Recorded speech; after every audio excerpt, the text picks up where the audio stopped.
தேங்காய்க்கு ஆண்டு முழுவதும் நிலையான விலை கிடைக்க ரேஷன் கடைகளில் பாமாயிலுக்கு பதில் தேங்காய் எண்ணெய் விநியோகிக்க வேண்டும் என நாமக்கல் மாவட்ட தென்னை விவசாயிகள் கோரிக்கை விடுத்துள்ளனர். நாமக்கல் மாவட்டத்தில் பரமத்தி வேலூர் சுற்றுவட்டார பகுதியில் 50,000 ஏக்கர் பரப்பளவில் தென்னை உற்பத்தி செய்யப்படுகிறது. கடந்த ஆண்டை விட தேங்காய் விலை குறைந்துள்ளது. குறைந்தபட்சம் 5 ரூபாய் இருந்து அதிகபட்சமாக 8 ரூபாய்க்கு தேங்காய் கொள்முதல் செய்யப்படுவதாக கூறும் விவசாயிகள் உற்பத்தி செலவு, ஆட்கோழி, உரம் விலை உயர்வு போன்ற காரணத்தினால் தேங்காய் தொழில் நலிவடைந்து வருவதாக வேதனை தெரிவித்துள்ளனர்.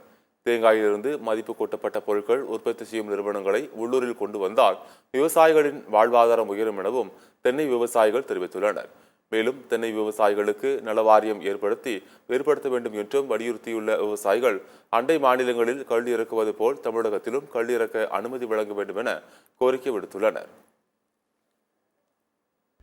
ஆண்டு முழுவதும் மத்திய அரசு கொள்முதல் செய்ய வேண்டும். தென்னை கொப்பரை கொள்முதல் செய்யணும்.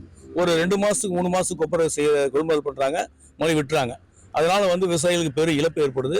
தேங்காயினுடைய சிறப்புகளை எடுத்து சொல்லணும்னு கேரளாவில் தேங்காய் நல்லா மக்கள் சாப்பிட்டுருக்காங்க. அதே மாதிரி தமிழ்நாட்டிலையும் சரி, குழந்தைகளுக்கு சரி, அதாவது பெண் குழந்தைகளுக்கு தேங்காய் மிகவும் நல்லது. அந்த தேங்காயினுடைய சிறப்புகளை எடுத்து சொல்லி உணவில் சேர்த்துக்கொள்ள அதாவது ஒரு சிறப்பான ஒரு விளம்பரத்தை அரசு மேற்கொள்ள வேண்டும். அதன் மூலம் தென்னை விவசாயிகள் காப்பாற்றப்படுவார்கள். ஏன்னா தென்னை தொழிலில் நிறைய எம்எஸ்சி தொழிலாளர்கள் அதிகம், உற்பத்தி அதிகம் என்றால் அதே தொழிலாளர்கள் வேலைவாய்ப்பு அதில் அதிகமாக இருக்குது.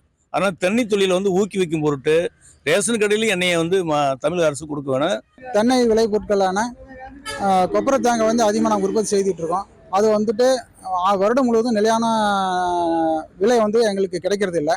அதை சரி செய்யணும்னா அரசாங்கம் எங்களுக்கு கொப்பரை கொள்முதல் செஞ்சுக்கணும். அதே போல் எங்களுக்கு நலவாரி அமைச்சு கொடுக்கணும். மீண்டும் தென்னை விவசாயிகளுடைய வாழ்வாதாரம் நல்லா இருக்கணும் அப்படின்னா அண்டை மாநிலமான கேரளாவில் கல் இறக்குவதற்கு அனுமதி வழங்குவது போல் தமிழ்நாட்டிலும் அனுமதி வழங்க வேண்டும். அது மட்டும் இல்லாமல் நம்மளை ரேஷன் கடைகளில் தேங்காய் விநியோகம் செய்வதற்கும் அரசாங்கம் வழிவகை செய்ய வேண்டும்.